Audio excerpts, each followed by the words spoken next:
Hello, everybody, and welcome here to this week's edition of NASCAR Talk. Today, we're going to be recapping Phoenix, looking ahead to this week's race from Auto Club, and small group right now. Apparently, not many people getting used to daylight savings time and whatnot. This is a little bit earlier of a stream than it normally has been as well. But I'm being joined by Charles Belding. Charles, thanks for being here. Always glad to be here. So let's talk about last week at Phoenix. I mean, overall, it was, typical Phoenix race, but were you expecting that kind of a finish at the end? Well, I was actually in the grandstands for that race, and Oh, that's right. I forgot you were there. And if you told me that there was going to be a photo finish, I would not have believed you because Phoenix is like one of like the last places that I would expect to finish like that.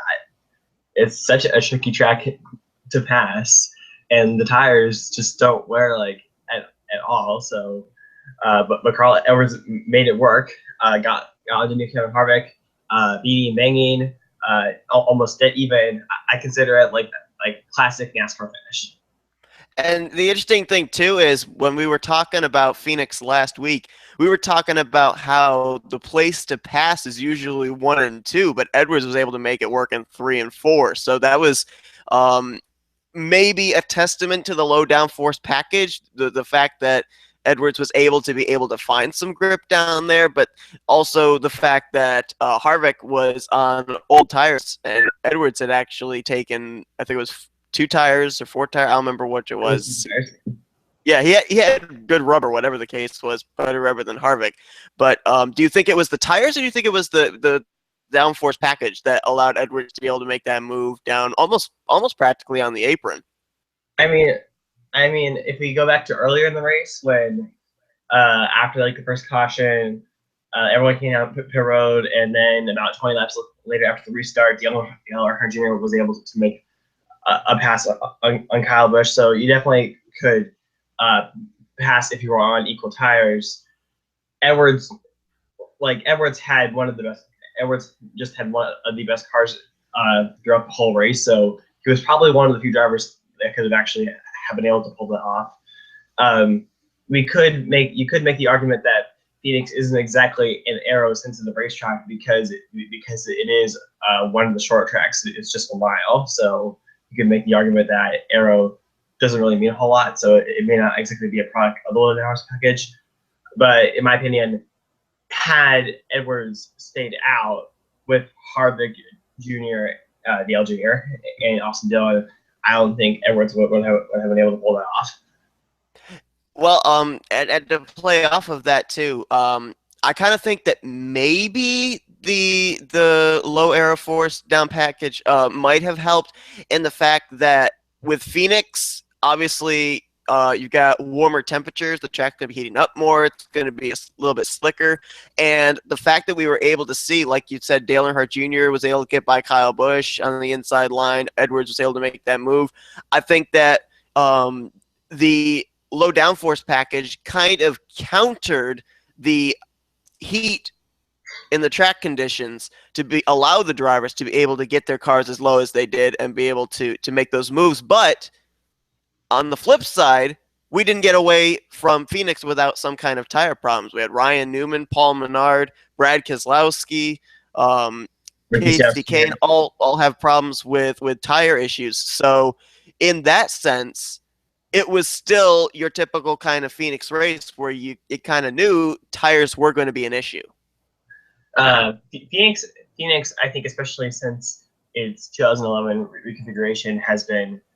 I think it's always been tough on tires, but in this case, it was worse because one thing I do remember from last year was how with the low downforce package, the drivers are getting off the gas more, they're using more brake, and because Phoenix is pretty hard on brakes, you're going to have this problem. Like I think like all four.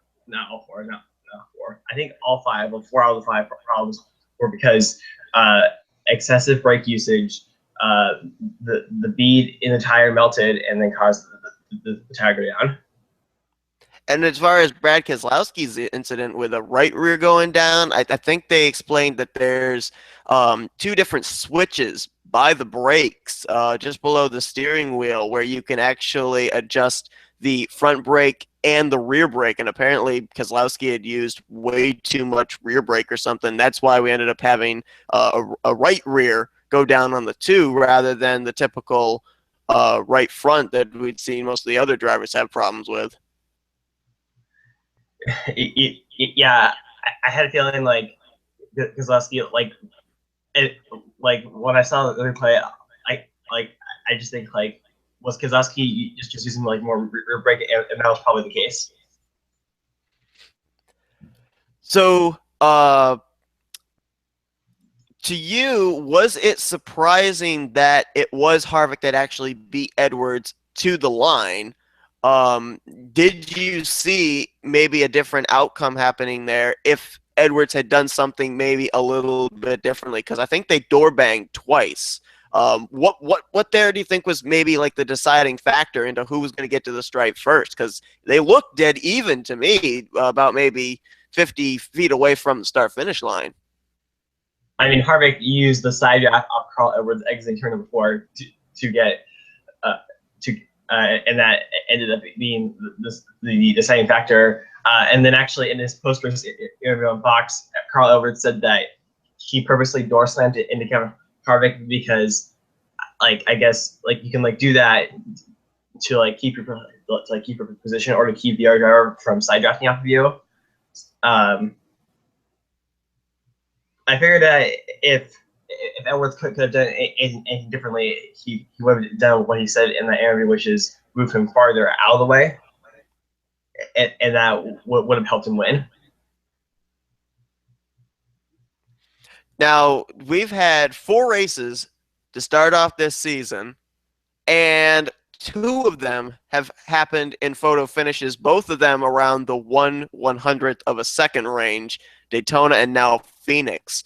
I'm getting shades of 2007 for some reason when we ended up having a couple of photo finishes take place there. Are we going to, do you think, see more of this? And can this be attributed to the low downforce package, or does it have just, something to do with all the conditions being correct, the driver field that we've got?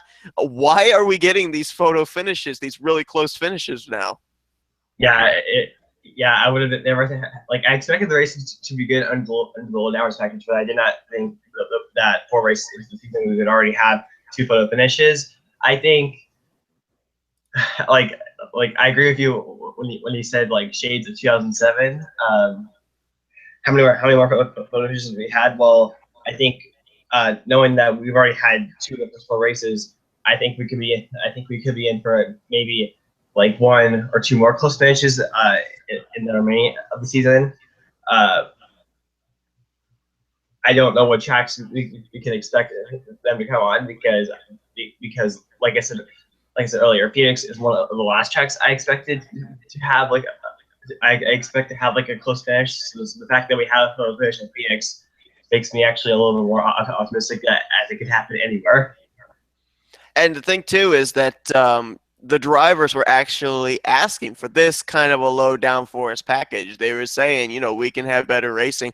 And the thing I find interesting too is you look at the 4 races this season. Last season, I can tell you that maybe 80% of the time that I would watch the races, watch the finishes, it was kind of like, well, that happened. Okay. Yeah, that wasn't really that exciting. But this season, you go to Daytona, we had the photo finish. You go to Atlanta, Jimmy Johnson rolls the dice, a late restart, has to, with older tires, try and get away. He manages to do that. That, to me, was actually an exciting finish. You move over to Las Vegas, you have Brad Keselowski pass Kyle Busch in the closing stages of that race. Again, strategy not paying out for the 18, but strategy nonetheless. And then you head to Phoenix and you have that photo finish with Carl Edwards and Kevin Harvick. It is definitely looking to me like this season we're in for better racing, better finishes, more strategy.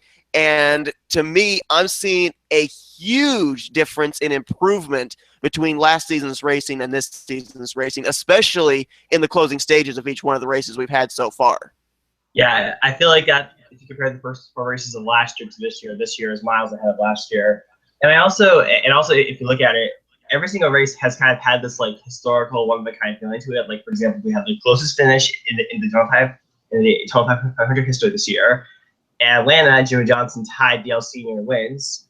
Las Vegas, we just had crazy weather, and now at Phoenix we've had the closest finish ever at PAR. So it's definitely been a one of a kind season so far. And now, with all that being said, we're heading to Auto Club here for this week. And I don't know if you saw qualifying, but man, they were crushing apparently the track record from what I heard. And 204, Austin, 204, 205 miles per hour. Yeah. yeah. And Austin Dillon starts on the pole position. Now we've been saying week after week we think this season Austin Dillon and that 3 team are sometime going to find victory lane. He's almost a guarantee to get into the chase for the championship with the consistency they've had. Is Auto Club the place for the 3 car to find victory lane for the first time in, I don't know, what's it been, 15 years? Well, it's been since like the fall of 2000 Talladega race at the last time we saw the 3 car in Right. in the Cup Series. Is this the race? Well, this is Austin Dillon's second career pole. The first pole was in the Daytona 500 2 years Right. ago. The fact that Austin Dillon got this pole at one of the at a track that really is a driver's track thanks to its old abrasive nature surface. I think Austin Dillon could very well pull it off. Like for example, like if you remember, like last year in the Michigan August race, Michigan is a 2 mile oval, and he had one of the best cars in that race. And Fontana is probably the closest track to Michigan. Um, and so I think Austin Dillon actually has a good. I think he actually has a good chance to win. And what's kind of interesting about Austin Dillon this season is how he drives for RCR, and yet and like he's like far ahead of his 2 teammates Ryan Newman and Paul Menard. Like I think like both like Ryan Newman and Paul Menard are around like 25th in points, and yet Austin Dillon Yeah. is like inside the top 10. Well, just look at Phoenix. He ended up having both his teammates, Paul Menard, Ryan Newman, end up having tire problems. Never had that happen with Austin Dillon, which shows that he's just come such a long way in his learning as a driver, realizing how he was to conserve the tires there and everything. And, I was looking thinking, boy, if it's not just tire management, that 3 car could be in trouble if it's something mechanical that's going on with the RCR cars. But nothing ever happened to Austin Dillon in that race. So he's definitely come a long way in that respect. And to your point, too, his second pole, his first one at Daytona, but this is his first non-restrictor plate pole, so that's quite a statement for that 3 car. But the big thing is Austin Dillon's got a lot of drivers behind him that have good numbers at Auto Club too. You got Kyle Busch back there. You got the Penske drivers of Brad Keselowski and Joey Logano. So how do you see Austin Dillon stacking up against those drivers? I think like what I predict is like either Austin Dillon is going to lead the first 2 laps or get past right away and yet be able to hold like a top 5 spot maybe throughout most of the race. Top 5, top 10. Right. Like he's been running like the previous 2 weeks. But who knows? He could just surprise us even more and somehow lead like the most laps in the race. Like that could happen as well. Right. And we got Johnny Gardner joining us here. Morning, everybody. Hello. Yes, I just woke up, so that's why my voice is like this. It's okay. The streak is still alive. Yes, it is still alive. That's what I wanted to make sure about. 5 in a row. So we were just talking about. I remember last night. We were testing out in a league race, and you were going crazy because Brad Keselowski had crushed a track record, and now Austin Dillon crushed that track record, and he's starting on the pole position. So we were just talking about what are your thoughts about how Austin Dillon's going to do here? Is this possibly the race for Austin Dillon to find victory lane for the first time in his career in the Sprint Cup Series? Possibly, as long as he manages everything correctly. Maybe, maybe not. Time will tell. So looking at the starting lineup for this race, you got Austin Dillon, you got Kevin Harvick on the outside of the front row. So you got Harvick second, Hamlin in third. You got to look quite a ways down before you get to the other two winners of the season. Brad Keselowski starting 15th, and then Jimmy Johnson starting 19th.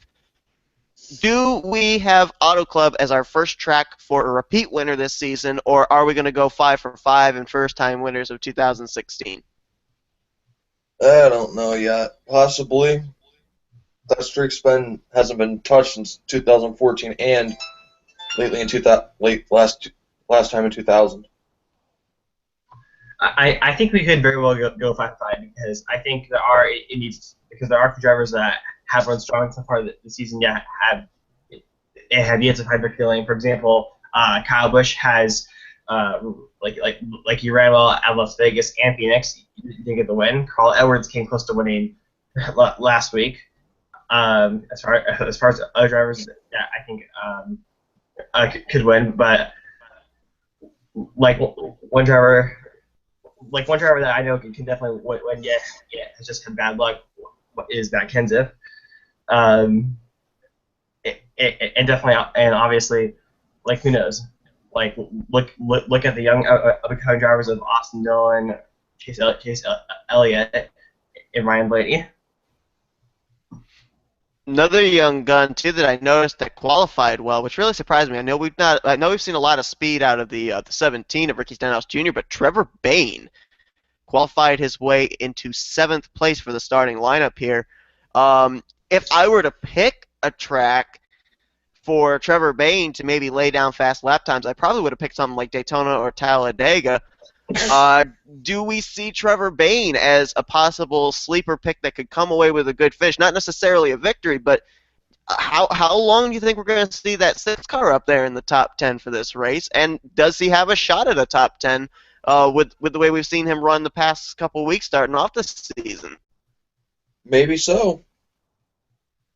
Trevor Bayne and that 6 team, I think, have been able to figure out how to qualify good. They just need to figure out how to translate it into the race. Because, for example, Atlanta, they qualified, third? And yeah. They fell to the back. So the key is to, in my opinion, the key for them is, if they get, a qualifying position like this, so 7th, they need to figure out how to stay up there.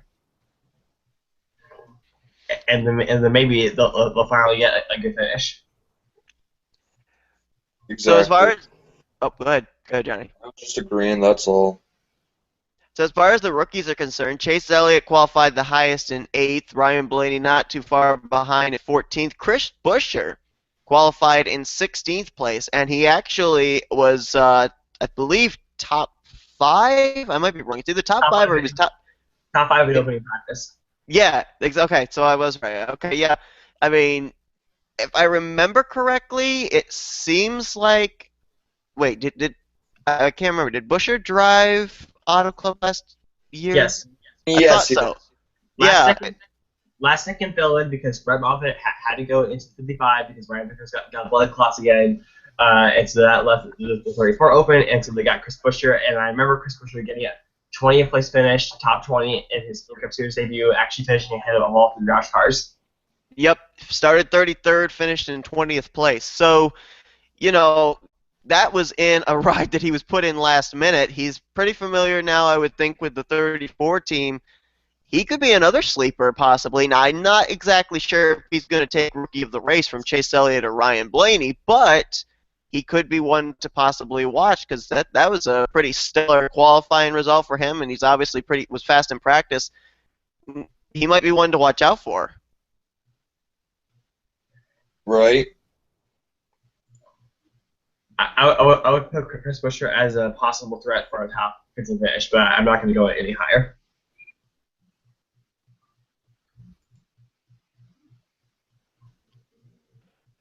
All right, so are there any other sleepers in the field that you possibly see as someone that could possibly be a surprise to pop up there that we might not exactly consider an Auto Club? Sleepers. Well, there is one driver that I did show some speed in qualifying, and maybe Brad this I'll look it up. So that's AJ Allmendinger. He made the final round, starting 11th. He could be a sleeper pick for like a top 10, top 5. Yeah, Allmendinger's been fast this season, and he's run pretty well. He's just kind of run into some difficulties. It seems like I don't know if it's his setup or what, but it just seems like a lot of times when he gets under a race car, it pushes up on him. When he got into Kyle Larson back at what was that? Vegas. At Vegas, I mean, I think he also ended up turning somebody at Phoenix. So it just seems like maybe the cars aren't to his handling. But yeah, you're right, Charles. There has been a lot of serious speed out of that 47 car. Okay, Right. so oh, go ahead, Johnny. Most speed out of the 47 camp, but the runs aren't showing it though. No. Because I've been keeping tabs on the radioactive. Allmendinger's been has been saying expletive to a lot of crap lately. He's been Yeah. going through the same stuff that he's had last year too. All right. So now comes the time when we earn our money. There is no money, but anyway, we're gonna be trying Mark, to help you guys out with welcome to your. NASCAR fantasy where the picks don't matter and the points are made up. Hey, I want to go on record. I'm 3 for 4. You may have cut off my streak last week, but hey, the streak begins again now. Harvick went to victory lane for me last week, so I'm I'm 3 for 4 this I season. wanted to say that one. Come on, Seth. You know me. I'm, I love my first line visit anyway, so come on. I'm 3 for 4, so let's see if I can go 4 for 5. All right, so let's start with Charles. Who's your main driver to go to victory lane to dominate it all, and who do you think is one that we should stay away from? And then who's your sleeper pick? Somebody that could be a value pick that someone might not normally expect to get a good finish that could get you some good points. Okay, so the pick that I think is going to win, from the moment Phoenix was over, I had this driver in my mind, and I'm sticking with it. Kyle Busch. He wasn't in the event last year, obviously, due to him recovering from injuries. But the 2 races before that, he won both of them. I consider Fontana to be one of his best racetracks, and because he's already shown great speed in the first 4 races of the season, I think he'll finally get that first one of 2016 here at Fontana. The sleeper pick. My sleeper pick, and let me look at the average finishes. I'm going to go with okay. I'm going to go. I'm going to go with Chase Elliott. He was, I believe he was. If I'm looking at this, he qualified. He was the best Hendrick driver to qualify, and he's already shown good speed so far this season, despite some bad finishes. So I think that Chase Elliott is a good pick for a top 5 pick, and the driver to stay away from. Don't really need to think hard about this. Greg Biffle. Past 2 races, what is his past 2 races? Biffle's past Uh, 2 races. Let's see. 36th place average finish. Yeah. Yeah, so I just have a feeling that he's going to be in the middle. He's probably going to be around the middle of the pack, probably all over the place. So that's my driver to stay away from. Next person. All right. Go ahead, Johnny. Okay. I'll go back. Since it's Auto Club, I'm going to go back for victory lane with the BK. I'm going to stop that streak of 5 in a row. Oh boy. It's not 5 in a row, but Oh, it'd 4 be in a row. I'm 4 going out to of stop 5. it. I'm going 4 for 5. Someone to stay away from here. I'm going to go with. What am I thinking with?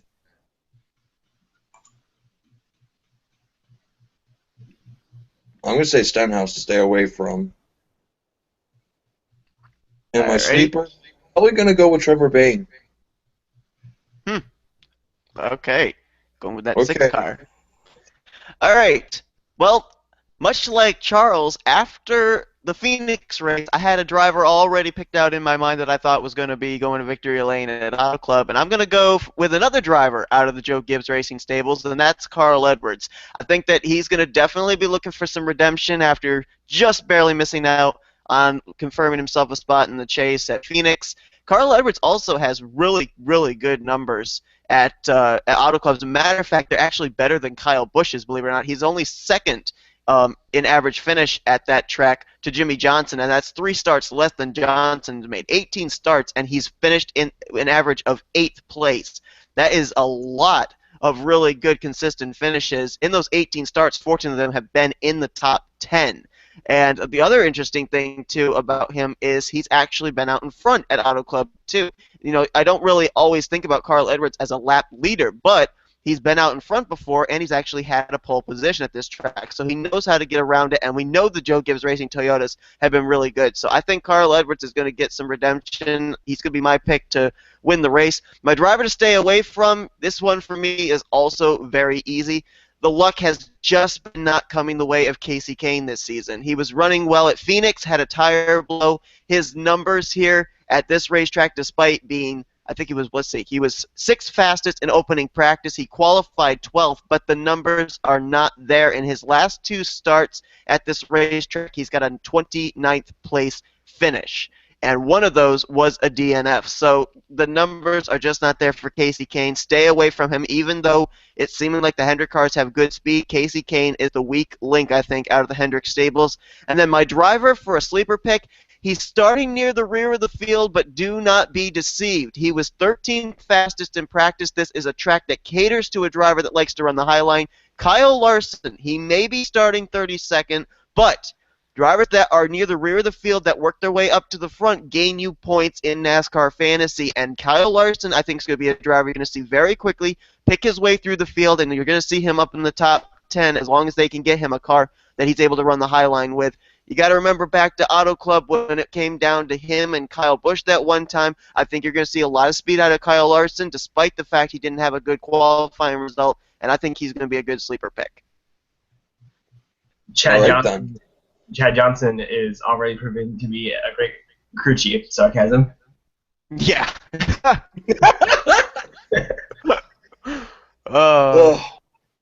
mean, if Chad Johnson wasn't good with a 3-time champion Tony Stewart, then what makes me think he's going to be good with Kyle Larson?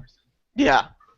There was another, when we were talking about Austin Dillon, his last 2 starts there, actually, he's finished 11th and 16th, so, we could probably expect to see a top 10 out of him. And then one other driver that I did want to go for a sleeper, but I don't know right now if he's there as far as equipment to be able to do this.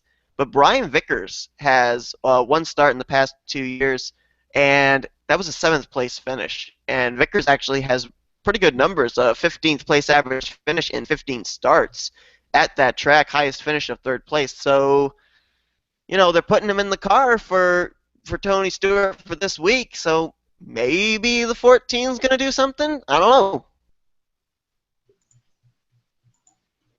But it's interesting. Nobody went with Jimmy Johnson, who's got the best average finish there.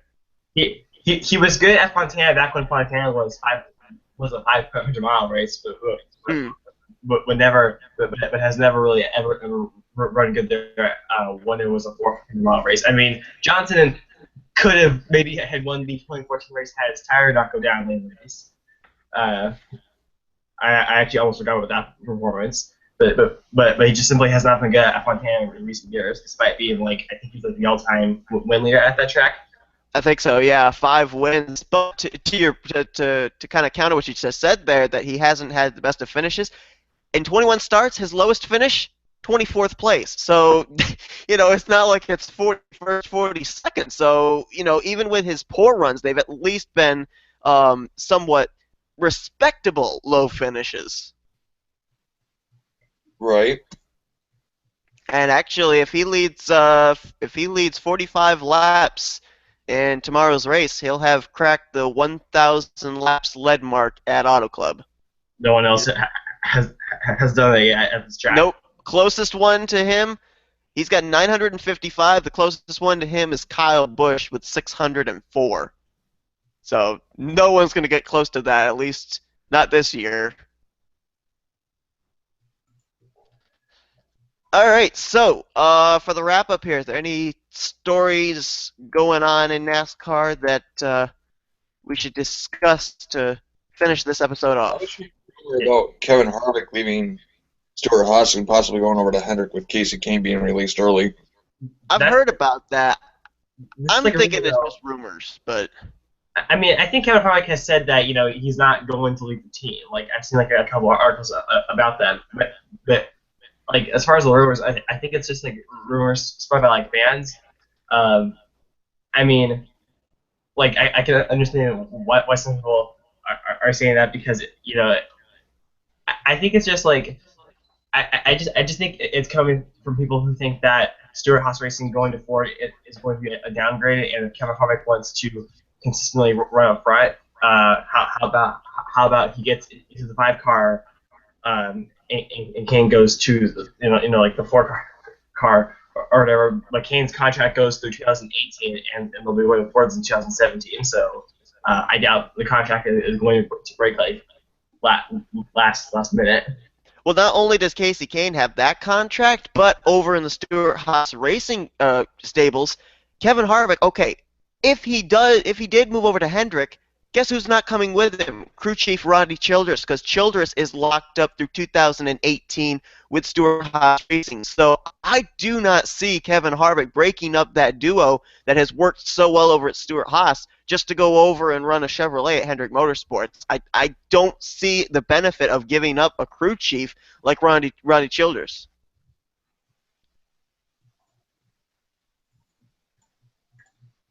And speaking of Stewart Haas Racing, I think I read somewhere like I think like earlier in the week, and maybe it was an article that was posted like a few weeks ago. I think I've heard like Penske is going to like build an alliance with Stewart Haas Racing or whatever. Hmm, So that should so be interesting. and Yeah. it makes sense because like Penske, like unless I'm like mistaken, and they're all getting the same motors. Penske is better than Ross Yates in my opinion. So Yeah. it makes sense. I was just reading this article here, and they kind of branch it off of Brian France talking about the 2016 season, but they said during the wide-ranging 12-minute interview, France also touched on the potential of new manufacturers entering the sport, joining the current stable of Chevrolet, Ford, and Toyota. Quotes, there is some interest, and by a couple of different manufacturers we would be open to in the right conditions. They haven't mentioned what manufacturers those would be, but that's interesting. I hadn't even known they were even considering new manufacturers coming into the sport. Do I Honda. just smell like return of Dodge late soon? Bring the Dodge Dart. Yes! I'd love to see Keselowski's white scheme on a dart. That looks bad, you beast. That would look awesome. But here's the thing, though. The dart is going to be stopping production, though, this year. Yeah, Uh, uh, maybe uh, gonna have Honda Is or he the Hyundai. challenger, possibly? Nissan. Nissan. Yeah. Oh my goodness, can you imagine the grill on a Nissan? What about the grill on a freaking Honda? Oh man. So that's Unless, interesting. He's even touching on the fact that there's a potential of new manufacturers. unless it, So Seth, something new for unless it, 2017? look over at Armory Digital's fake Honda Accord template, and they use that Oh as a my base. goodness. Boy, I don't know. It'd be interesting. And the thing I'm wondering is it a USA manufacturer or would it be a Foreign.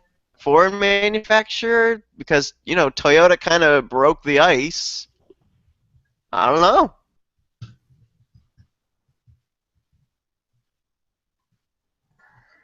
That's a topic we may have to keep for future episodes. Yeah, for sure.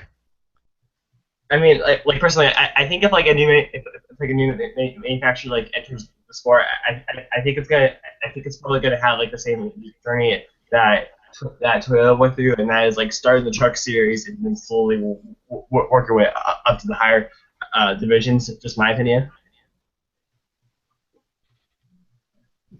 So, for example, like if we see any new manufacturers say next year, it'll probably be first used in the truck series, and then maybe expect a few years later if it works out, then we'll see it in the Cup and Xfinity level.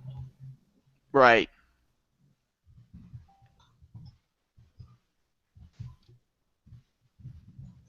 Okay, let's see.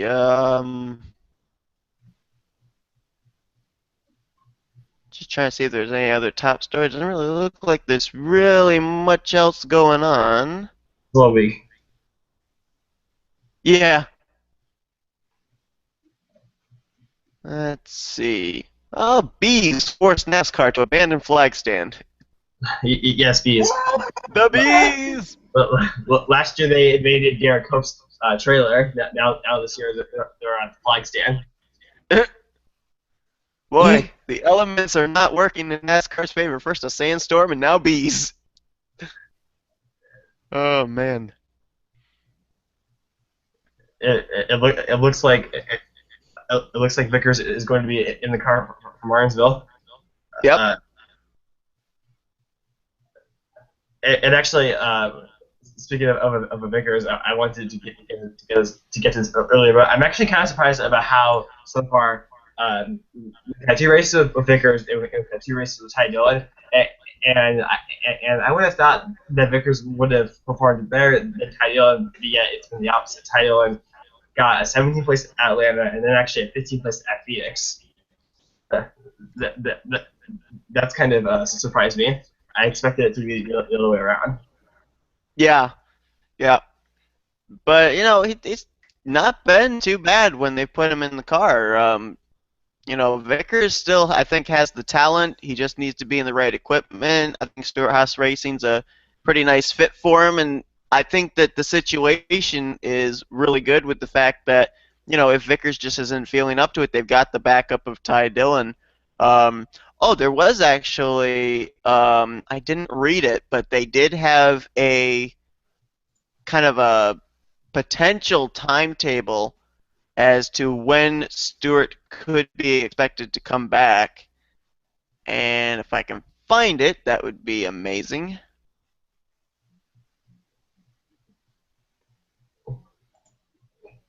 Let's see. I think it was somewhere up in here. Oh, wait a minute. While I'm looking for that, apparently Brendan Gaughan might be in his final season. Yeah. Well, I saw final season, but I don't know if you mean like final like full time season or final season with RCR.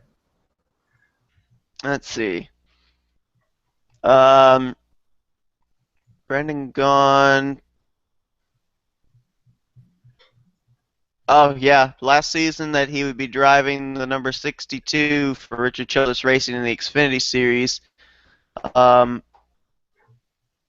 Last season was supposed to actually have been it, but Childress talked him into it. Um,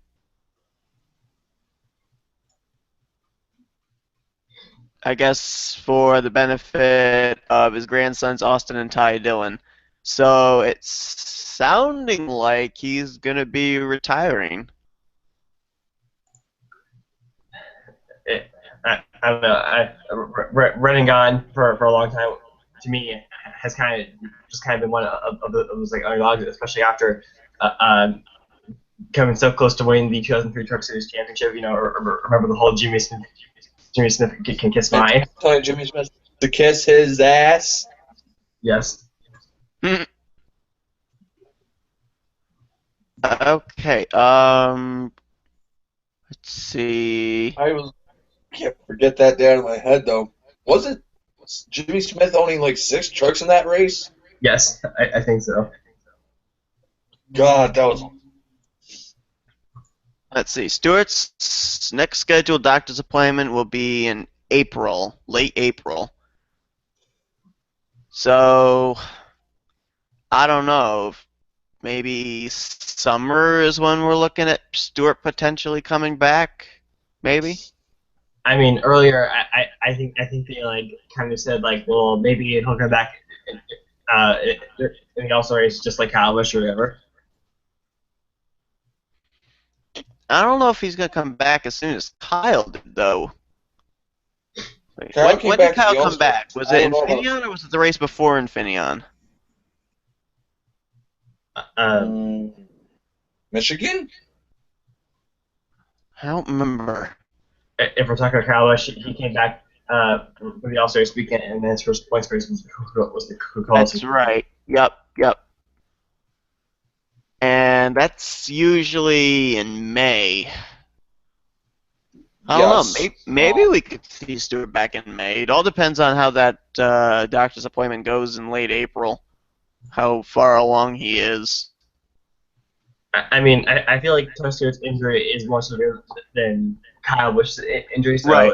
so it wouldn't surprise me if Tony Stewart could be back maybe say around like when Sonoma or like Kentucky comes around. Right, because I would definitely would think that a spinal injury would be take a lot longer for recovery than a leg injury. I mean, I know that it was obviously a broken leg for Kyle Busch, but still, I think even in terms of rehabilitation, it would be a lot easier on rehab for a leg than it would be for spinal injury.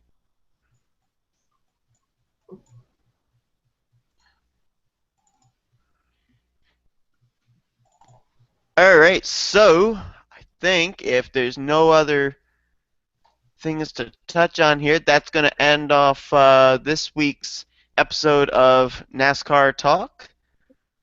I want to thank Johnny and Charles for joining me here for this one. I know that it was a small group, but still some good talk here, some good opinions, and hopefully we helped everybody out as far as their fantasy lineup this week. So again, thank you guys. No Okay. problem. Streak's still alive. Streak still lives. All right, so I thought I was gonna everybody. make it this morning, and then all of a sudden I check my Facebook and I see you message me the link. I'm like, Streak's still alive. Well, I'm looking. I'm like, there's no light next to Johnny's name. The streak may end today, and then I was nice. I'm like, immediately send link. And then all of a sudden I check because I was sleeping because I was trying to save a video last night to Holy upload crap! I today. never saw that 48 car for this week. That I like that scheme. It does Superman. look nice, yes. Yeah, Dude. Superman scheme. Wait, is somebody running a Batman car? Yeah, the L100. Junior's running Batman 88. Oh, sweet! I haven't seen any of the schemes for this week, so this Superman. is new Superman to versus me. Batman. Huh? Hero face. Cool. All right, so hopefully everybody that's tuned in either live or is going to see this stream later on. Hopefully you guys enjoyed this. If you ever want to join us for a NASCAR Talk session, they normally take place on Saturday mornings. They range anywhere from starting at 9 o'clock to 11 o'clock Eastern Standard Time.